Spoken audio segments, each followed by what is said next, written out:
Welcome in to another episode of the My Two Bits Gators Football Podcast, or as tonight, maybe just Gators Podcast, because we will talk some basketball. I'm one of your hosts, Ben, joined as always by your other host, Mr. Randy. Mr. Randy, episode 50. Episode 50. Uh, it seems like just the other day we were recording the first one of these. Pretty excited to be doing this one with you, man. Pretty special little moment here to get number 50 on the books. How you feeling? I'm feeling great, man. Episode 50. Um, it's amazing to see how far we've come. It's amazing from that first dry run from oh my gosh, all the recording woes and the audio Oh yeah. checks and the Oh sound yeah. discrepancies and from doing this, apart. And but no, man, looking forward to this one. Nice allusion there to including some of the Gator basketball team Yes, in sir. this pod. Excited to talk about that. Excited to talk about some of the changes. I feel like we got a lot of momentum. So really, really excited for number 50 on my two bits. Yes, sir. Yes, sir. Absolutely. Well said. And definitely remembering back to some of those audio difficulties, man. That was fun. But moving right along. Glad those are over, at least for now. Knock wood. So episode 50 of the My Two Bits podcast will include a review of the coaching changes that we have seen so far in this offseason, staff and coaching changes, excuse me. And we will have a bonus of some Gator basketball analysis for you, as promised, as highly demanded, if you will. So hopefully that'll be enjoyable for everybody. So as always, we'll get things started off here with our intro, do our mission, our accuracy disclaimer, our vision, and our agenda. Our mission is always to provide factual analysis of all things Florida Gator football and basketball. Little side note there. Our information will be accurate to the best of our possible ability. We will cite our sources whenever we use them, and all statistical data comes from either ESPN or stats.ncaa.org, unless otherwise noted, and recruiting data comes from on3.com. So our vision is to have unfiltered conversation around the product on the field, as well as recruiting and overall coaching decisions. Our analysis will be based on review of film, and while we will express opinion, that opinion should always be based in some form of fact. We will also evaluate strategy and tactics and discuss our observation of player personnel decisions, as well as on the field/court execution. There we go. So for tonight, our agenda consists of only 3 points, so you'd think this would be a quick pod. We'll see. We're going to first talk about the staff changes in the front office with the hiring of GMs, if you will, GM, assistant GM, whatever we're calling everybody. So we'll run that down. We're then going to talk about the coaching changes that we've had. And for this, with our little prelim discussion, I've focused just on the additions, whereas Randy has also talked about promotions and departing coaches and all that stuff. So he'll get into all that on his part. And then lastly, we will close out with some basketball analysis before we do our wrap up and talk about this team and how successful they've been and how fun they are to watch and why we think that is. Give you some pretty in-depth stats on what we've been seeing and why it's been so effective on the court. So to that end, let's get things started and talk some staff changes. Randy, you want to take that away? Talk about these new GMs. Let's see what we got. You got it, my man. Folks, we have a new front office, newer front office, whatever you want to call it, right? So Jacob LaFrance, those of you who know that name, he was the director of player personnel when he first got hired on in 2021. Then his role kind of shifted to be that liaison. Then his role shifted again to be like this GM, and he's technically a GM, but Jacob LaFrance, for as good as he is and as good as he's been able to negotiate certain deals with players in the recruiting atmosphere, he needs help. And that's one thing that we can say about Billy. Those of you probably remember the infamous picture, the first team picture with more coaches and staff than players, right? So Billy definitely doubled down when it came to the staff and the infrastructure of this team. So So I first think off, he quadrupled down. fair, touche. I think Billy's theme song is "Lean on Me." All right, moving along. Go ahead. I'll Oh my stop with the gosh, joke. yeah. All right. Yeah, right. No doubt. I mean, well said, well said. So the first addition to the front office, we have Mr. Ben Elsner. In case y'all are scratching your head, we still are as well. No, but Facts. Elsner previously worked as the chief of staff for the 33rd team. What is the 33rd team? This is a football analytics website founded by former NFL GM, Dolphins, Jets. Now I guess he's a frequent on ESPN, but former GM Mike Tannenbaum. So Elsner worked closely Oh, with past yet 2 years with former executives, team presidents, gaining insight on successful, sustainable, and efficient team building philosophies. He's an expert in TBP. Okay.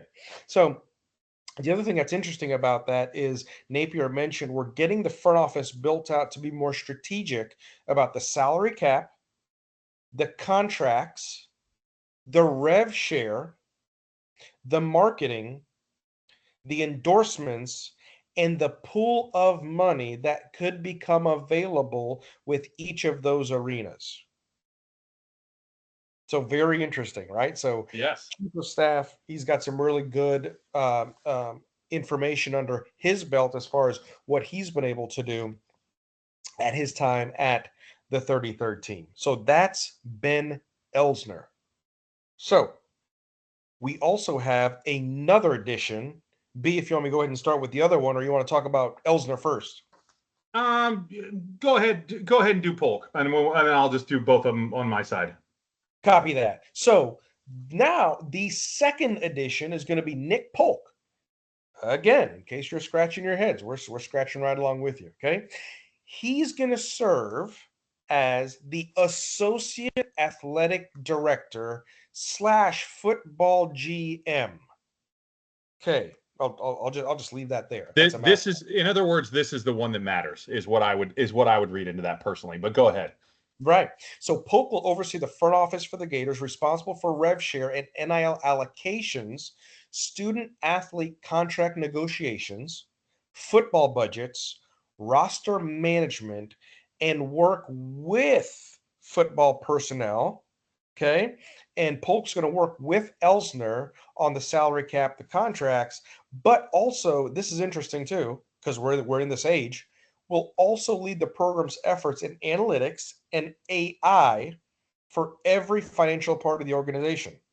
Polk is best known for his near 20-year tenure with the Atlanta Falcons. So, he's been doing this type of a role for 20 years. Pretty cool. With the Atlanta Falcons, okay, fine, whatever. That I'll just leave that there. Okay.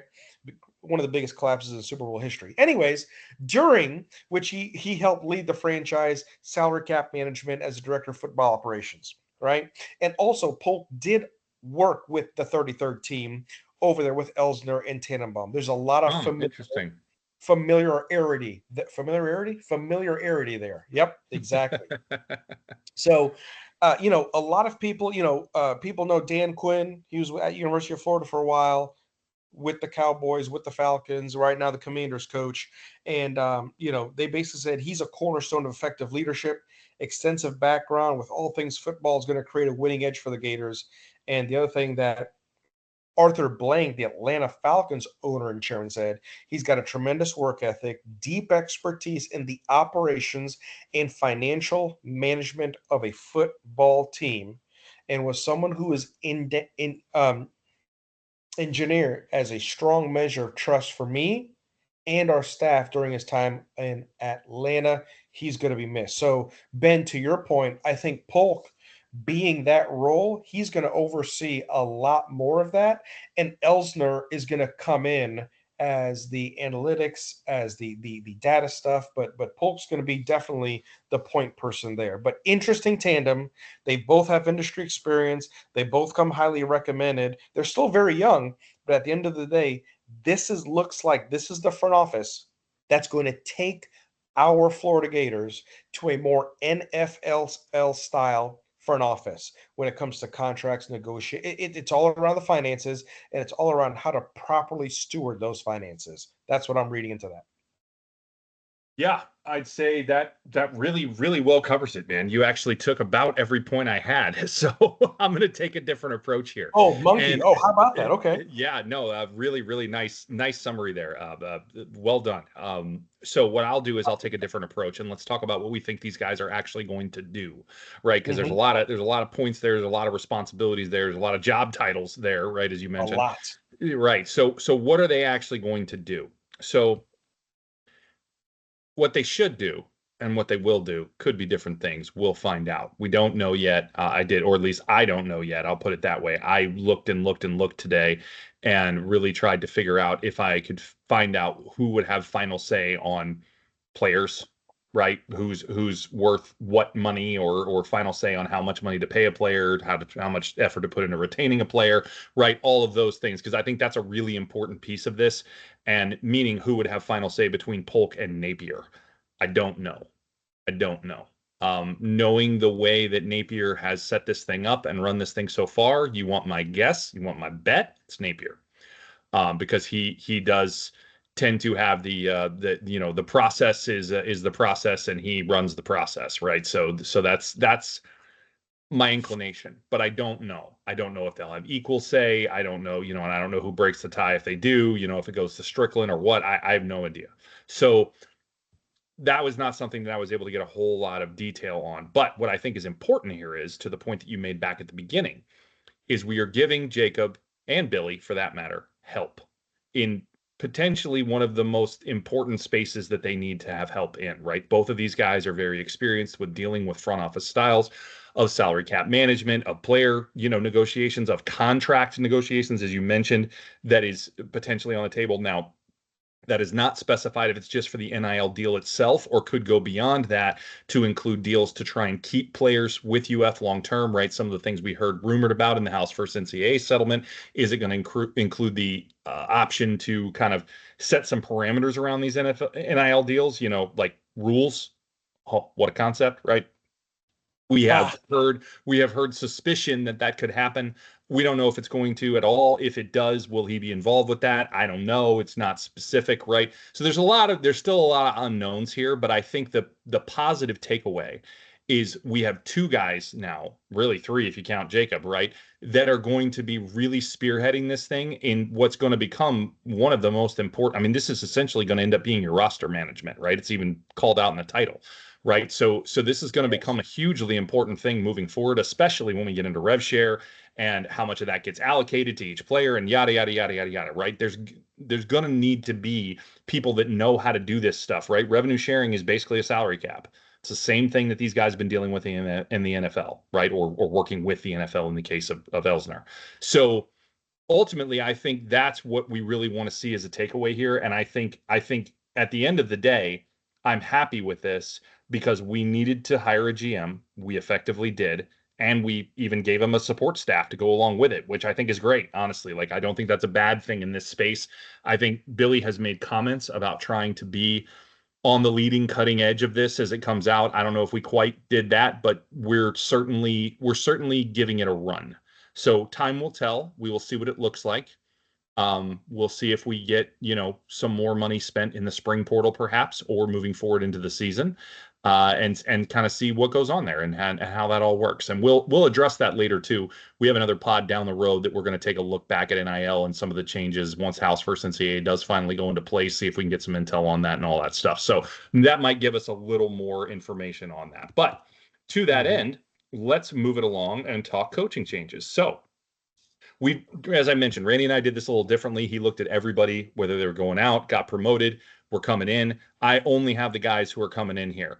And to that end, I'm just going to kind of run down their backgrounds, kind of give some of the high points about what I think are good. And for this one, if you want, we can alternate, because it would be a long thing for me to go through all four of these at once. So we can go back and forth, and then you can finish with going through the other, promotions and departures and all that stuff. Sound good? Yeah, whatever works. Yeah. We really do make this up on the fly, people. We're not kidding when we say we don't, rehearse this before or practice this before. It's really just, we'll figure it out as we go. And that's how it goes. So anyway, To that end, let's get started. New co-DC and safeties coach, Vinny Sunseri. So comes to UF with both NFL and college coaching experience, both with the Patriots, Washington, and then some other teams as well, obviously working as an assistant, I believe, at Alabama at one point before he went to the Patriots. He's been very successful in pass coverage defense. So if you look at the stats, Washington was actually ranked top 10 against the pass in 2024.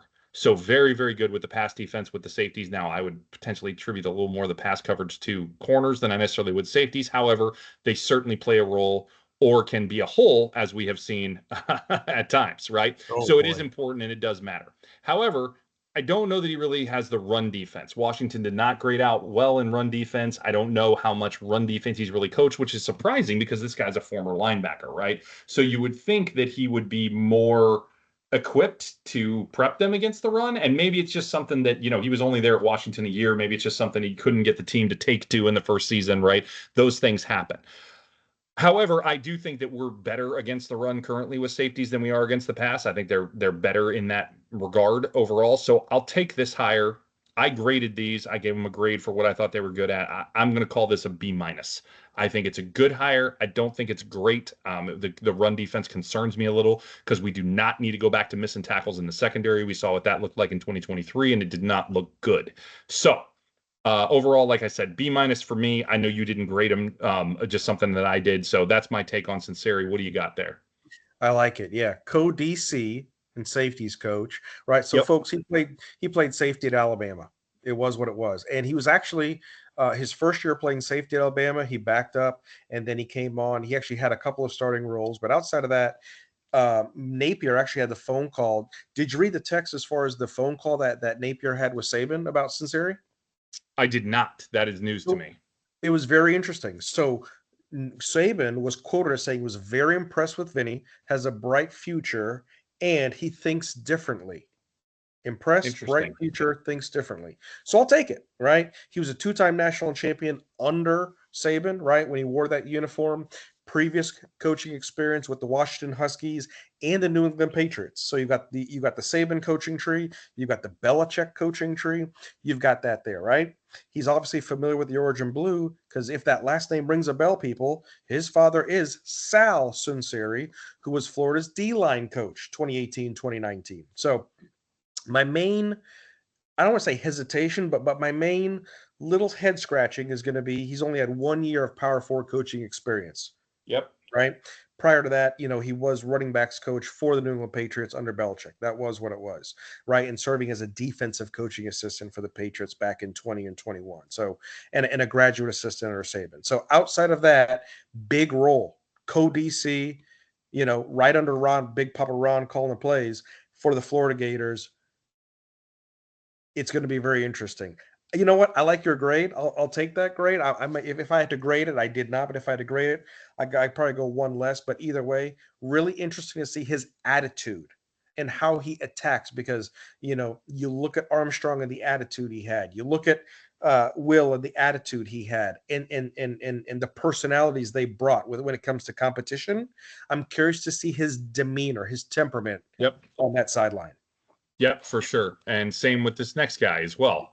So Robert Balla, who is the new co-DC and linebackers coach. Are you noticing a trend here with co-DCs? Yeah, exactly. This is potentially why Will Harris left, by the way, but we'll leave that one alone for now. Yes. So new co-DC and linebackers coach Robert Balla comes to UF after spending the past 2 seasons as the linebacker coach for Washington. Once again, if we end up hiring Jedd Fisch at some point, we'll have to be Washington South instead of, like Florida West over there, right? We got to watch it. Just kidding. And Asa Turner there too, right? But anyway, so he was linebacker coach for Washington last year and Alabama the year before. He was not retained by Alabama, but that was also, if you recall, when they had a coaching change. So it's not totally surprising that were to happen. Ironically, he went where DeBoer left from Washington, right? It's kind of funny.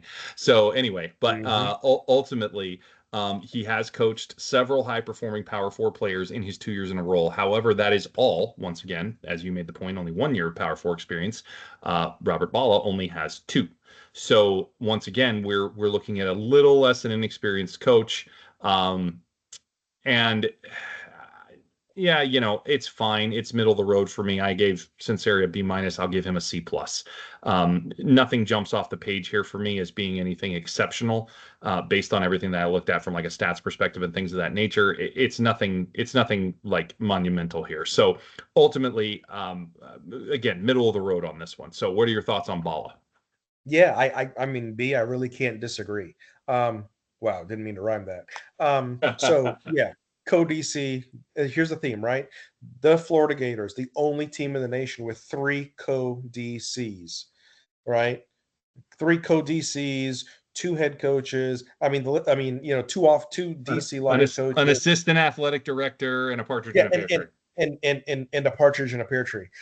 So outside of that, Bala and Sinceri were both non-coordinator assistants at Washington. I thought that was interesting. Yeah, great reference to Fish. I don't know if he is going to be coming here in 27. Whoop, cat out of the bag. No, I'm just kidding. We'll Just see. kidding. We'll see. Exactly. Outside of that, like you said, 2 years of Power 4 experience. He's only coordinated defenses for Southern Utah. Okay, great. Yep. Southern Utah. Go whatever the mascot is there. I believe they're the Demon Deacons. Yeah. Okay. Sure. That's an old quote. That's an old quote from the WSOP guy that used to say that for every school. I just thought it was funny. Go ahead. No disrespect, Wake Forest. We apologize. Indeed, not at all. At least he was known as a strong recruiter. And the interesting thing is, and this was an article coming out of USA Today, Bala. Watch this theme. Bala was bothered that Fish did not at least promote him to co-DC after Ryan Walters and Steve Belichick left Washington this past season. Interesting. Interesting. Yes. Bothered by not getting promoted. Does that ring a bell, B? Well, it may. We'll definitely touch on that. Yeah. But yeah, outside of that, I agree with you. If you got him at a C plus, I'll put him right there at a C. He's not really proven. You're right. Hopefully he's got some good energy. If he's known as a strong recruiter, that's awesome. Let's see if that really goes into play because let's face it, we lost a recruiting beast in Mr. Harris. So a lot on that defensive side, we need that continuation to happen. Yeah, and a surprising beast in Harris because he was not from this area and yet recruited it quite well. So that was surprising for sure. Yeah. All right. So next on the list, speaking of Mr. Harris, his replacement, Mr. Wilson. Darren Wilson, new cornerbacks coach replacing Will Harris, comes to UF, from Arkansas. Wilson has experience with UF previously as an analyst, most recently in, I believe, 2021. And he was, as I mentioned already, the DB coach for the Razorbacks the past 2 years. He led the Razorbacks last season to the 4th best ranking for passing yards allowed. And this is as per FloridaGators.com, by the way. Only allowing 202.8 passing yards per game, despite facing much more talented competition. So I think that's an important call out. Not only did he manage to do that, but the talent on Arkansas's roster, especially in their secondary, does not exactly rival some of their SEC opponents as far as the receiver position goes, right? So the fact that he was able to do that is pretty impressive, to be honest, right? If we really look at it, that's a step up, even maybe above what the ranking shows because of the competition that you played, right? You didn't do this at what was it, Southern Utah? Was that it, right? There you go. You did this in the SEC with a team that was not as talented as your opponents and still ranked 4th, better than Florida, by the way. So, got to call this one an upgrade. He's getting a ton of praise. There's a lot of buzz around this hire. And when I say upgrade, I don't know if I mean upgrade from Harris overall. I think some things about him will be better. I think I question some of the things with Harris's pass coverage stuff as far as the techniques and things of that nature go, especially since he was also coaching the safeties to a degree, and we just saw such a terrible performance out of those guys. So overall, I'm gonna give this one. I'm gonna be nice with this one. I'm gonna call it an A-. I think this one is potentially pretty good hire. Especially when you have to consider replacing somebody like a Will Harris, which to that point, if you want to talk to Will during this part, I think that works too. So, yeah, I can. So here's the people: Darren Wilson, DERO, could be either Darren Wilson or, if you really want to put some swag to it, Deron Wilson. Deron, baby. Right. Either way, whatever floats your boat. But the other thing that I like about this hire is the fact that there's familiarity. There's that F word again with the Gators, with Napier. And the other thing, especially when it comes on the DB side, that pass coverage side, as you were mentioning earlier, he comes out of that Corey Raymond tree as well. He worked very closely with Corey Raymond when he was that quality control analyst.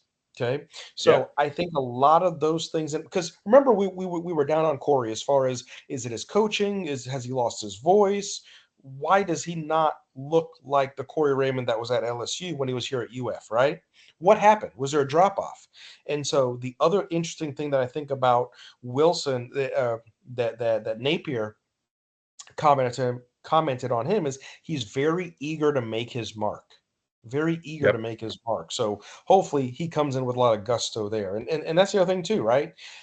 People can speculate all they want. Here's the thing, we don't know. Ben and I do our best when it comes to the Yep. analytics, when it comes to the information that we are presenting you. We have heard several things with our respective circles. Why did Will Harris leave? Was he forced out? Was it the whole 10 coaches on the roster, which of course is not a thing anymore? What was it?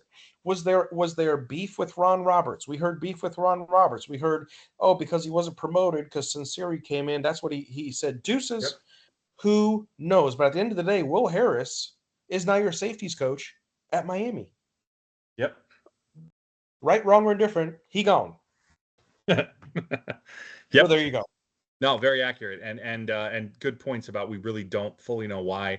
You said kind of a business is business thing, so it kind of makes me wonder Yes. about the promotion thing as being the cause in his comments. But again, it's all speculation. We don't know. We're not there, having those conversations. Frankly, nobody is except the people in the room, right? So Yes. unless you're one of them, I don't know how you really truly know. So all right, to that end, last but not least on this list, certainly not least, at least potentially not least, I'll get into that in a second, is one name that you might be familiar with in Steve Spurrier Jr. So this is a hire that we just made. This is the most recent of these hires. And it is yet another coach returning to Florida, as it was with Darren Wilson. However, after a much longer hiatus, right? So Spurrier Jr. comes most recently from Tulsa, where he served as the offensive coordinator. And even though he will only be listed on staff as an analyst, Napier has specifically stated that they want to hire more coaches to help develop the staff on both sides of the ball, develop players on both sides of the ball, develop scheme on both sides of the ball. He wants more input because he's allowed to have more coaches on the field with a headset, as you mentioned, no longer the 10 rule, right? And he was ahead of the curve on that. Got to give Napier a ton of credit. He got there before they even made the rule. And then he looked like the smart guy in the room, right? So having said that, Spurrier Jr. has worked with a couple decent offensive minds in his career, including his father, obviously, and the late Mike Leach as well, the king of the air raid, Yes. right? So some very, very good experience that he would have been exposed to in multiple roles that he's held. And this hire, for me, has at least the potential, emphasis on potential, to make UF's offense, dare I say it, more dynamic. Oh my. Gasp, gasp, right? But we will have to see if that actually occurs. So my grade for Mr. C. Spurrier Jr. is somewhere between a C plus, hold on, to an A plus. But it Wow. all depends on how he is leveraged in play design and game planning. We know he's not calling plays. We know that's Billy. But if he can make Billy's plays better and he can help him game plan more effectively for those preset play calls, right? Those first 12, 14 calls that are out the gate, can we be significantly better on offense because of that? Because I think the potential exists. This one gives me hope. It gives me hope. It doesn't give me knowledge. It doesn't give me security. It doesn't give me, a guaranteed winner, but it gives me hope that we could actually do something at least somewhat differently in 2025 and actually leverage the tools we have on the field effectively. The potential is now there. It really wasn't before. It is now. I'm happy to say that the potential at least exists. That makes me smile, but it'll make me frown if we don't use it. So there you go. What do you got on Mr. Spurrier Jr. there, bud? Boy, man, I'm so happy to hear the twinkle in your voice talking about Yeah. that. That is great. Yes, That sir. is great. SSJ. All right. So replacing Dan SSJ. I Enos, like it. I like it. right? Replacing Dan Enos by Dan. So sorry, nice guy, offensive analyst. So this is what's pretty cool about this hire in particular, outside of the old ball coach's son. Spurs had a connection with Napier's offensive staff. He was the True. assistant coach at Arizona in 2004 when the quarterback coach, Ryan O'Hara, so Ryan O'Hara, for those of you who don't know, he's the guy with the headset on. When Mertz and Lagway goes to the bench after their offensive series, that's Ryan O'Hara, their salt and pepper beard, in their ear. He's our QB coach. So in Arizona 2004, when Spurrier Jr. is on staff, Ryan O'Hara was his quarterback. Interesting.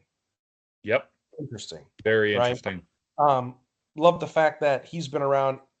B, great call out on the coaching tree. Outside of his dad, Mike Leach, the Yep. late great Mike Leach, besides the philosophizer that he was, air raid, absolutely phenomenal. And the thing about Steve Spurrier Jr., what's really interesting here is he didn't follow his dad's footsteps as far as being a quarterback or being, well, a kicker, but he was a wide receiver. You're right. He was a Yep. wide receiver at Duke. He coached the wide receivers at South Carolina. And so when it comes to that, hopefully there's going to be some integral game planning when it comes to the wide, because we know we talked about it. We have a very dynamic wide receiving core with a lot of talent. So hopefully they are going to get a little bit of that elbow rubbing, shoulder rubbing off of SSJ and get some good vibes going there to create that dynamic offense that we so need. Because we see all these upgrades on the defensive side of the football. It's hard when you don't see the upgrades on the offensive side of the football. Ah, man. Well said. Well said. But yeah, SSJ, excited to see what could be. I like the range there. C plus, A plus. I like it. I agree. I got you. Nice. Good deal. All right. What else do you have for the coaching section here? Yeah, outside of that, folks, just a couple quick point outs. David Reese, if that name rings a bell. Ah, yes. Good call. Yeah, if that name rings a bell, you're going to be so happy. Smile to your face. David Reese was kind of like a Jonathan Grenard, was kind of like a Keanu Neal. He was a quarterback of our defense from 2017 to 2019, team captain, starter for 3 years, a native of Michigan. He's going to be a defense quality control coach, specifically working with the Edge and Mike Peterson and the Edge room. So that's going to be great. Those of you remember David Reese, a little bit undersized, but boy, was he fierce. Okay. So that's one call there. Love that hire, especially in that role as a quality control coach. So there's David Reese. The next one I'm going to call out is going to be Dajuan. You're our only hope. No, I'm kidding. Dajuan Wilkins. He's going to be a quality control coach now with the safeties. So this is going to fill this spot that was vacant by CJ Wilford, who transitioned to coaching role at Georgia State, where he's going to be on the field at Georgia State this year. So congratulations to CJ. But Dajuan recently had a stint with Kentucky Wildcats, where he served as a grad assistant, 24. The Wildcats secondary excelled as they ranked fourth in the SEC, 21st nationally, allowing an average of about 184 passing yards a game, in which Dajuan was directly involved in. Before his tenure in Kentucky, he honed in his coaching skills over at Furman University, oddly enough, the alma mater of Billy Napier. Now, you said fourth in the SEC there. So here's where those stat discrepancies come into play. Is it fourth in the SEC or is it fourth nationally? Oh, that's a great point. Yeah, I've got here fourth in the SEC, 21st nationally. See, and FloridaGators.com has your Razorbacks coach Darren Wilson last year having fourth in the SEC. So who knows, folks? This is what we see. This is what we run into. These are the problems we encounter, and it's why we cite our sources, because if they're wrong, we cited them. Hey, we did the best we could, right? So that just stood out to me when you said it, and I'm like, you got to be kidding me. So there you go. So good yet another example, right? Yet another example. Moving along. Sorry. So outside of that, we have coaches that have departed. We already mentioned, right? CJ Wilford, I just mentioned. Dan Enos, right? He's now a QB coach at Wake Forest. Will Harris, he's in Miami. Austin Armstrong, we know our beloved AA DC. Now he's the DC at Houston University calling the plays. Bayard Rasul, if those of you might not be familiar with that name, quality control cornerbacks, now at the Las Vegas Raiders. So he's going got promoted to the pros. So very nice. Very nice. And B, outside of that, the only other ones I had was close calls was Gerald Chapman. Folks, Gerald Chapman held an interview with the Chicago Bears, and he also held an interview with LSU. And if those of you wondering about the LSU connection, remember, he served there under Coach O. So and came to us from Tulane, I believe, also, right? That is correct. And also Tulane, right? But I mean, to turn down the Bears, to turn down LSU. Gerald, it seems like he's found a home here in Gainesville, and we hope he stays here because he's done a great job. Clearly, when you look at this D line and the leaps and bounds that they have made, especially the second half of last season. And the last one is quote unquote promotions section. All I'm going to say is Russ Callaway has been promoted to OC.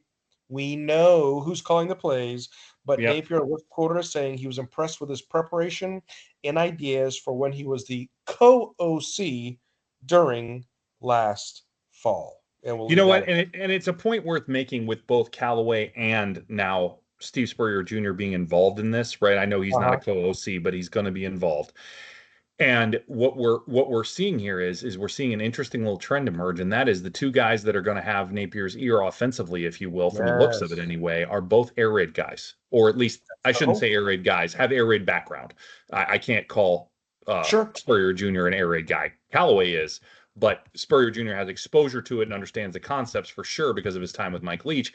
But I don't know that I can classify him fully as an air raid guy. But nonetheless, Sure. they both have that in their background. So do we see some more air raid concepts make their way into the offense? I think that's probably what I would be looking for in terms of play design, Ooh. as far as some things that we have not necessarily seen previously. So don't know that we will, but Lagway would be a good quarterback for it. He's got the footwork to do those zero-step drops, right, to do those quick throws, and then also to potentially move the ball down the field with the air raid scheme, right, and the combination of the two that they run there. So interesting caveat there, and probably something we can kind of focus in what we're looking for from a play design thing next season. So thanks for all the extras there. I did not put all those on there, and I should have had David Reese. In fairness, that's on me because he definitely was a hire I should have had.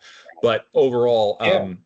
All good. I think pretty good rundown there of what we're looking at, what we're going to see as far as upgrades or changes. Maybe not always upgrades, but changes for next season, and Yeah. we'll just have to see how it goes. Like you said, we can't know. We don't have the crystal ball, but all we can do is look at the data and go from there. So, Yes.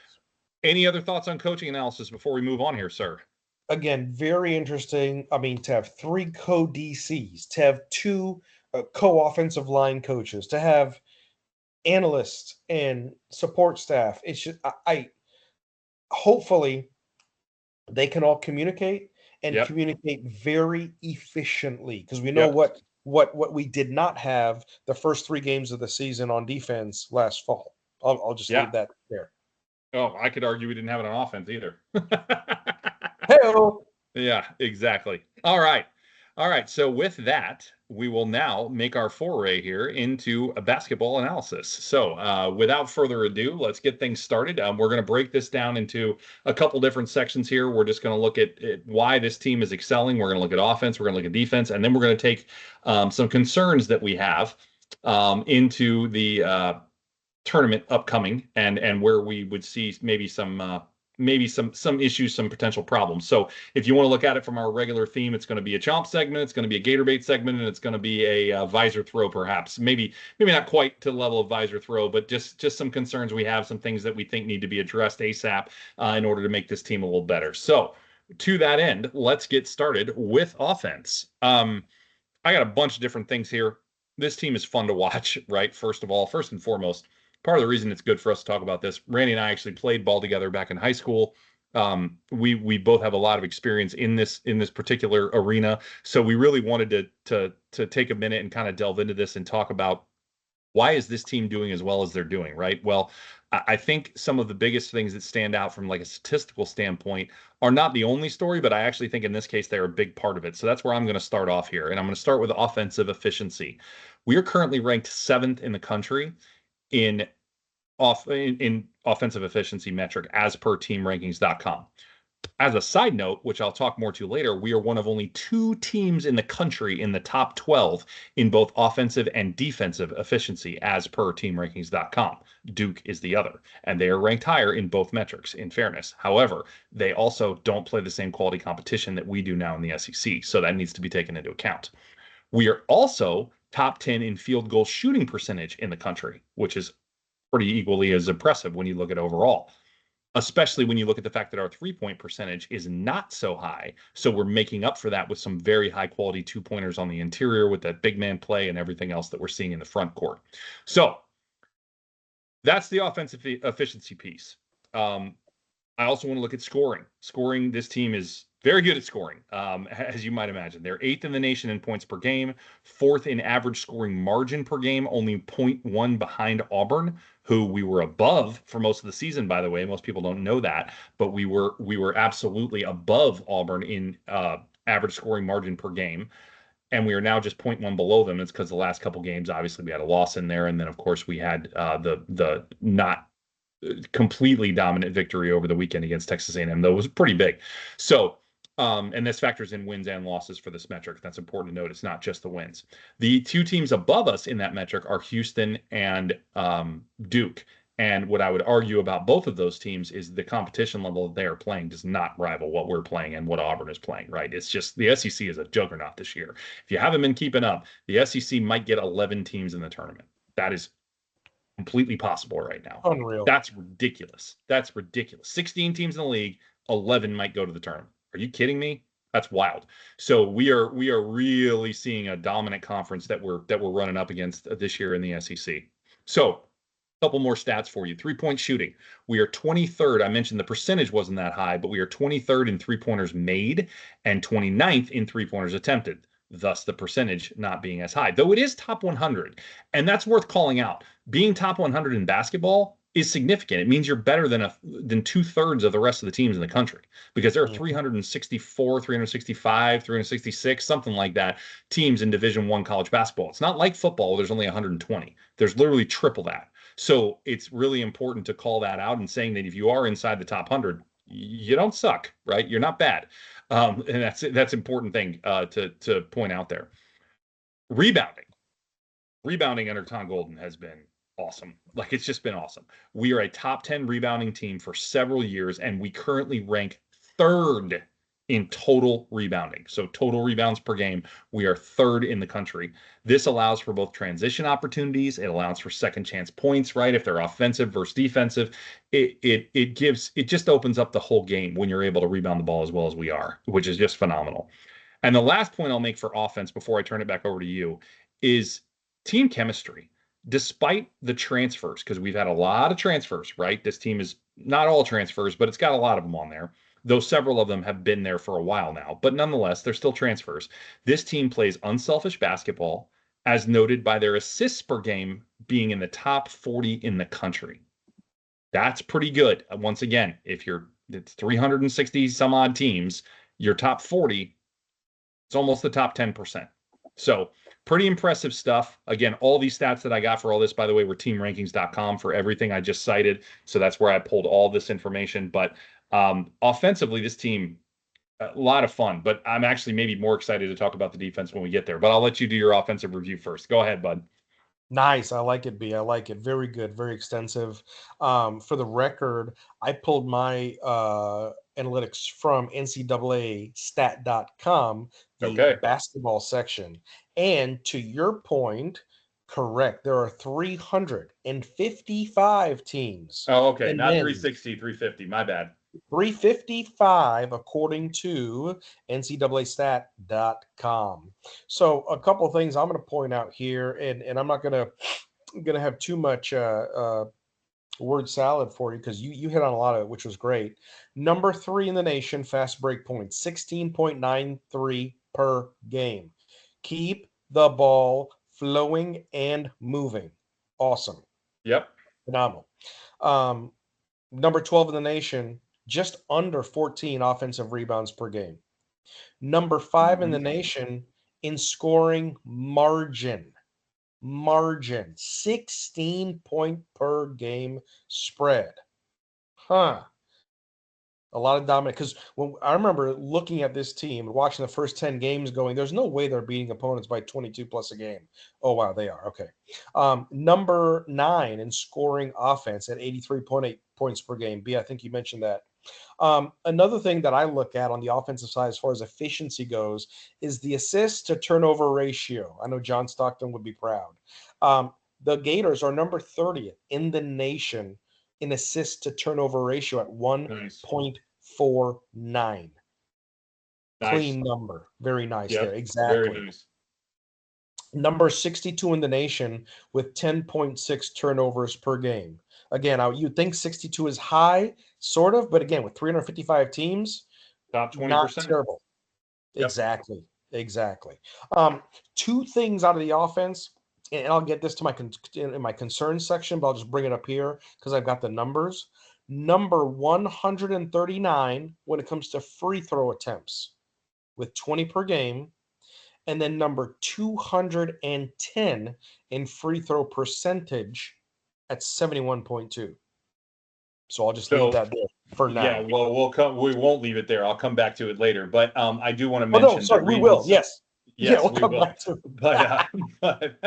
But what I will say is the reason some of these rankings are different, the numbers are the same, but the rankings are different from one to the other. Well, actually, the numbers aren't necessarily completely the same. Is teamrankings.com does caveat their stats that they only count games against Division One opponents. So from a ranking standpoint, if other teams have played more Division Two opponents, that would influence the rankings. We have played a There you couple go. Division Two opponents, excuse me, that influences our numbers. So this is part of the reason why there would be a discrepancy in these particular stats. We figured that out when we started looking at it for college football at the end of the season. So just a quick caveat there, again, in the interest of accuracy and trying to always be as transparent as possible with that. That's what we're going for there. So please continue. No, awesome. Great point. That's all I have on the offensive side of the ball as far as that All right. All right. Go ahead and roll it over to defense. I'll let you keep rolling. Let's go. Heyo. All right. So for defensive numbers, I done very similar on the like the offensive side of the football or the basketball. Sorry. Let's Old habits die go. hard. Old habits die Yeah, hard. I'm telling you, they do. They do. But let's start off with, I tell you what, one thing that has impressed me about this team is you mentioned earlier rebounding. Number 3 total rebounds per game, 41.9. Wow. Ridiculous. Phenomenal job blocking out, getting to the ball, being hungry, being some dogs, getting after that ball. So that's phenomenal. Number 49 in the nation, right? As far as defensive scoring, giving up 67.2 points per game. Top 50. Great. Number 27 in the nation, blocks per game, 4.8. Well, when you have 7-1, well, let's be honest, Handlogan just came back from that gruesome ankle injury last year. Which is awesome. But you got Handlogan at 7-1, Condon at 6'10, 6'11, Chinyelu at 6'10 and a quarter, whatever the number. 4.8, awesome. Number 13, when it comes to defensive field goal percentage, holding opponents at 39.4% shooting, making it difficult to shoot to under 40%. That's gonna hum huge results come tournament time. We're almost there. Number 10 in the nation. We are. 28. Yeah. Number 10 in the nation, 28.1 defensive rebounds per game. Number 60 in the nation at 8.1 steals per game. And then here's the other thing, too. Yeah, we get after the basketball, especially when it comes to boxing out. But number 11 in the nation for rebound margin. So if we're averaging 41.9 per game, opponents are averaging 33.9 per game, a difference of +8. Phenomenal. Yeah, that's all good I have stat. right now. On the defensive side of the basketball, B. All right, fair enough. So throw some more stats out here. So one I'll call out first. That was one of my last ones actually, but I'll call it out now. You had us at 60th in steals per game. Yes. So this is super interesting, and this is where you show the strength of schedule. You show and even though our non-conference wasn't great, we still played a more Division I team. So just versus Division I opponents, we are ranked 48th per game in steals per game. Huge jump there. Most of these other numbers are pretty close. That one's massive, so I had to call it out. And then also in blocks per game, I think this was pretty similar to what you had. We were 27th. So biggest thing on the defense here before I go into any more stats. This was the bane of this team's existence for 2 years, right? Under Golden. His first 2 years, we could not get the defense right. Like, it was bad. It was bad. And I've got some comparison metrics to talk about here in a little bit. But this has been the reason for this team being at a whole nother level this year. It is all about the defense. This team's offensive efficiency the last 2 seasons under Golden really has been pretty good. It was very good last year.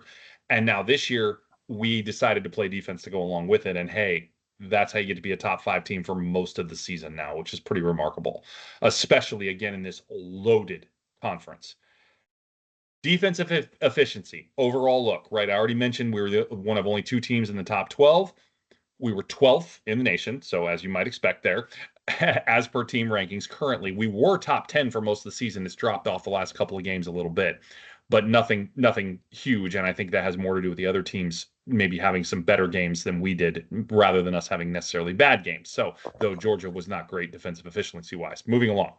Yeah. Biggest improvement on this team by far. Do you want to take a guess at what we ranked in this stat last season? The defensive efficiency stat? Yes, sir. How about in the SEC or in the nation? Nation. 105th. 216th. Yikes! Yeah, 216th to 12th.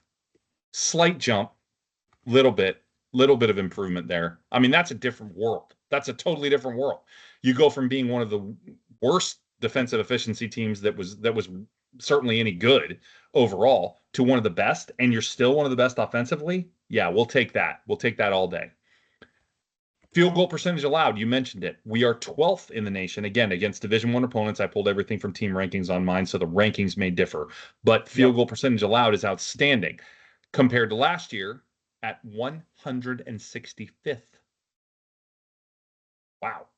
Whew. The defensive improvement of this team cannot be understated. It really can't. It is a hallmark of Golden teams, ironically. So really, what's more surprising is where we were than where we are. So this is something that Golden absolutely centers in on. Todd is huge on this. He values defense really more than he values offense, though you wouldn't know that from how we perform offensively, but it's the truth. And I think what you've seen is that we got the rebounding part down pretty early. That's a cornerstone of what he does, right? Is the rebounding, and you mentioned it time and time again. I think just some of the on-ball defense and some of the rotations, we didn't have the scheme down those first couple of years, or with the players that we had, right? Some of the transitions, whatever. And now this year, with as much returning talent as we have on this team from last year's team, very, very interesting to see where that improvement has been and how, frankly, shocking it has been versus the prior years. So really good stuff there. As I already mentioned about the blocks and steals, we're top 50 in both, almost top 25 in blocks. Really good stuff. And it just further emphasizes that defensive improvement. So overall, the story, the thing you want to hang your hat on come tournament time, as Randy mentioned, is, yeah, we can score, which that matters in the tournament for sure. You got to be able to score. If you don't, you're Virginia, right? You just control clock and never score, right? You know, Tony Bennett at 101. But having said that, Tony Bennett did win a national title, so defense does matter, right? I'm not saying it doesn't. But ultimately, teams like Houston, I'm never going to pick Houston to make a Final Four. I know they did a couple years ago, but I'm not going to do it this year. And maybe I'm wrong, but I'm not going to pick them because they don't have enough offensive firepower to be able to overcome a team that does play well, even against their excellent defense. And they have an excellent defense, but they're the kind of team that gets upset, whether they're a 1 or a 2 or whatever. They're going to get upset at some point, whether it be, you know, round of 32 or Elite 8. I don't know, but I don't have them in my Final Four. I can tell you right now. They're not in there, no matter what, because I don't trust them to be able to go up against a quality offensive opponent and be able to score enough to keep up. Tennessee, perfect example of this, right? Tennessee was the #1 defensive efficiency team when we played them and hung 73 and a 30-point win on their head. Not that 73 is a huge number, but they were averaging somewhere in the 50s for points allowed when we hung 73 on them. So it is a huge number. And what could they do to keep up with it? Nothing. They could do nothing. I know that flipped when we went there, and that was not a good game for us. However, at the end of the day, the fact that we were capable of doing it is what you want to stand out in the tournament, right? That you can play really well even against a high efficiency defensive team. And if you're not a high efficiency offensive team as well, then you really run the risk of becoming, again, forgive me if you got Tony Bennett fans on here, but a Virginia. Who I've never thought to be a very good tournament team. And frankly, most of the time they weren't, right? First one to lose to a 16 ever, Virginia. Correct me if I'm wrong. So there you go. I could be wrong, but I don't think I am. I believe that's the first time it ever happened. All right. So to that end, let's move on. Let's talk about the tournament. Let's talk about some concerns we have, our little modified visor throw here. You go ahead and get us started off. Tell me your concerns you have going into the tournament. I'll tell you right now, I've only got 3 that really stood out enough for me to call them full-on concerns. But go ahead, fire away. What you got? All right. The first one I will say is we are inconsistently consistent with being inconsistent. So what I mean by what I mean by That that is a is, mouthful, buddy. You yeah, say that 5 times fast and forget about familiarity. no, thank you. Touche. So the thing about the consistency is, and I'm gonna segue that into, can we handle success? Because Ah, we have to give it our all every single night, afternoon on the court. Period. Now, people are like, well, of course you have to give it your all. Mike White was winless against us yep. until last week. Yep, that is It correct. was it was tough to see us start the game so flat and Yep. almost lifeless. So there's that. The Missouri game. That's our only loss at the O-Dome this year is Missouri. Yep. That's it.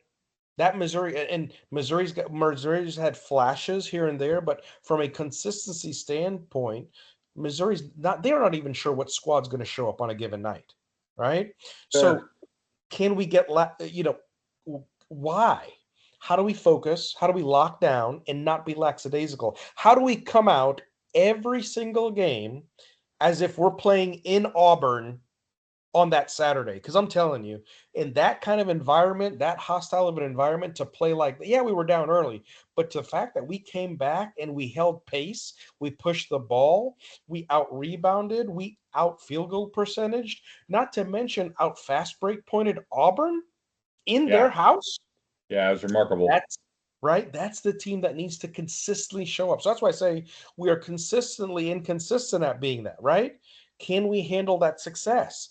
It's a little bit of a head scratcher for me, a little bit of a head scratcher. Because I'll be honest with you, B, I feel like we should have two less losses on. I'm not saying we should be undefeated. We should have two less losses on the season, right? Well, Again, maybe one less because we should have lost to South Carolina because we laid an egg in that game. you're not wrong, but I look at the Missouri game, I look at the Georgia game as those other two. I get it. We didn't beat. We destroyed Tennessee. They had to get some revenge. Fine. That is what it is. But look at what's happening when you look at consistency, right? North Carolina, the other blue blood, they're not up there this year. Duke is. Nope. Kansas, where's Kansas? Not in the top 25, people. We've got some really interesting opportunity. Yeah, and the SEC is loaded. We know that. But we've got some interesting opportunities this March. Hopefully we can capitalize on them. The last two things I'll touch on. I don't know what it is. Walter Clayton, as good as he is, sometimes he reminds me of just someone who's very lackadaisical, Yep. and sometimes when he's taking the ball up court and it's close game or it's down in the final 2 minutes, he has a tendency to turn the ball. Oh, I don't get it. Yep. As skilled Yep. as he is, as good as he is, he almost has this nonchalant approach, and I get that from the emotional standpoint. He doesn't get too up, doesn't get too down, but sometimes I don't appreciate, especially when the ball gets lost. There's no hustle, there's no effort. Can Walter really be the leader we need him to be, especially when it comes to taking care of the basketball in a close game at the end of March when we need him to? And the last thing, the lack of free throws coupled with poor free throw percentage. So if we can stroke the three, great. Will Richard, shout out to Will, right just past Al Horford, Joakim Noah, all-time Gator scoring, awesome job there. Yep. Past two games, he was on fire. The guy racked up 51 points, 52 points in 2 games, whatever the number. Yeah, But he's had a couple of great games for sure. right? I just fear that we get comfortable with the outside shot. We don't work the ball inside. We don't attack the rim, get other teams in foul trouble, get to the line, and really control the possession. So those are my concerns, B. So I have similar ones. I'd say a lot Oh, of these okay. are going to align, which probably isn't surprising, really. We tend to agree on these things. So number one, first and Tend to. foremost for me, is free throw shooting. So against Division I opponents, again, because this is pulled from team rankings once again, we rank 218th in free throw shooting percentage in the country. I'm just going to let that marinate for a second. 218th. All these great offensive stats, right? All these great things we do. Thank goodness we don't attempt a lot, Randy. Like you said, we don't rank highly in free throw attempts. Thank goodness, because we'd lose more games, quite frankly. Bud, like, are you kidding me? 218th. What are we doing out here? What are we doing? 20 free throw attempts per game at 71.2%. I mean, 20 at it's 71. crap. It's crap. It is. That is absolute garbage. Tempted to reference somebody with that statement, but I'll leave it alone. From our past. You. But yeah. I got you. So so it's not good. It's not good.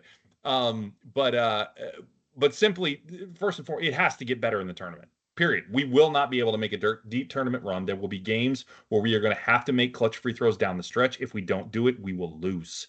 Period. And I believe, I'd have to go back and look, but I believe this is the worst free throw shooting team we've had under Golden. Not that any of them were great, but I believe at least we were mid 70s, high 70s, things of that nature. And again, don't quote me on that, but I believe that to be the case. So I don't know what's going on with this team in free throws. They got a serious bug with being not able to hit these things, and it is driving me crazy personally. I mean, it feels like 3/4 of the time we go to the line, we hit half of them. We go 1 and 1. Like, it's nuts. Even with the good shooters, even with the guys that should be making them both, right? We don't. So anyway, moving along. 3-point shooting dependence. So 3-point shooting dependence is something that we really struggled with under Mike White. This was a problem. We were totally dependent on the three offensively. No matter what his scheme did or what his offensive sets did, if you can even call them offensive sets, but if you didn't make threes at a high clip on Mike White's offense, you weren't winning the game. That was one of his biggest downfalls that I identified very early on with those teams. And the teams we had that shot well did well. The teams we had that didn't shoot well did not do well. Period. Simple as that. They were very, very dependent on the three. We are not nearly as dependent on the three as any of those teams, don't get me wrong. However, I already mentioned that we ranked 23rd in three-pointers made per game. And while it's a good thing overall, it means a bad shooting night could spell trouble if we don't find our offense elsewhere. Now, we are more than capable of doing this, right? You mentioned our front court. They're phenomenal, bunch of 7-footers. Of course, Tyler Hall, who can play inside and outside. Tyler Hawk, excuse me. I always mispronounce his name. Apologies. He is good inside. He is good outside, right? He's just a great all-around player. Condon can shoot from outside a little bit, though not as well as Hawk. And ultimately, we have got to be able to develop both of those games in the tournament, right? We've got to be a front court and back court team. I know guard play is everything in the tournament, except when it isn't, because they can't make shots. And I've seen it happen. I don't care how good your guards are, right? If they're having a bad night, you got to go somewhere else. And we've got to be able to adapt to that and make it work when those nights occur, because there will be at least one or two of them in the tournament. There always are. Teams are going to throw weird stuff at you defensively you haven't seen before, and you've got to be able to do something to combat that. And we can, but the question is, will we? Because I've seen examples where we didn't, right? So that's the thing. We have to adapt that offense, adapt that game plan, make those halftime adjustments. Last but not least, you mentioned it, turnovers are better this year, down 1.1 per game from last season, by the way, over 1 per game from prior year, to 10.6, again, against Division I opponents, which is significant. That's huge. That really matters. However, we still have times. You mentioned Clayton at the end of games. He has a nasty little propensity for it, though I do think that's better this year than it was last year. Certainly last year was a real issue. This year, not as significant. But we have had times where turnovers can become a significant issue, especially with our guards, as I just mentioned. And that can't come boiling to the surface if we want to have success in the tournament. So those are the things that I would look out for. I would definitely watch, what does the free throw shooting look like? Can we make them even in down the stretch? Like, forget the overall percentage. They don't matter as much earlier in the game, but you got to be able to make them when you're up and teams are fouling you to try to get back in the game. And if you can't, you got a problem. You got a problem, right? So what do we do to make sure that works? And then again, 3-point shooting dependence, can't be totally dependent on the three. Again, I don't think we are, but we got to be careful because we're kind of flirting with that edge, right? We're right there on the outskirts. And turnovers are better this year, again, but can't become a problem during the tournament. Those three to me are the biggest takeaways of, if those three things are pretty clean come tournament time, you're looking at a Final Four team. Guaranteed. Right now, I will say it. Those three things struggle. Nah, we're out somewhere Sweet 16, maybe even round of 32 Yeah. if we're not careful. Yeah. Probably not with our seeding, but Sweet 16 for sure could be a possibility if we mess that up. So that's our takes on basketball, at least to start. We will definitely address this again as we get into the tournament. Our next pod will actually be on March 25th, so it will be after opening weekend. So we may have to throw in a few thoughts there. That pod will be doing a review of whether or not the identity of Florida football has changed. Perhaps we should also do, has the identity of Florida basketball changed or changed back to what it was, right? Or will that identity change in 2025, just as it relates to football? The basketball stuff will be purely tournament based if we give a breakdown on that. And I think we'll probably do a little something on it based on, again, feedback that we've gotten. So to that end, I would say those are pretty much my closing thoughts, other than, thank you to everyone as always for listening. We continue to really enjoy this, and obviously we do, because it's 50 episodes deep, so we must be liking something that we're doing, right? And we hope you guys have liked it as much as we've enjoyed bringing it to you as always. So Randy, any closing thoughts, and sign us off there? Yeah, B, couldn't have said it better. Happy 50 episodes, Gator Nation. Thank you out there for your support, your feedback. We just really enjoy bringing it to you. And to B's point earlier, this is not rehearsed. This is, hey, here's our topic, here's our agenda. You take your notes, I'll take my notes, and let's just hash it out. And Yeah, we felt that was the purest way to convey the ideas that we had, and we're thankful for those of you that are enjoying it. And for the record, tell a fellow Gator, let them know about it. We're trying to get as much traction as we can. So really appreciate the input, and that's why B said, "Hey, we got to put basketball in here eventually." And so that's why we did. It was requested by the people, by Gator Nation. Indeed. So that's why we put it in Indeed. there. So, Yes, to that end, wherever you are, whenever you may be listening, thank you for taking the time, and we will see you around, Gator Nation.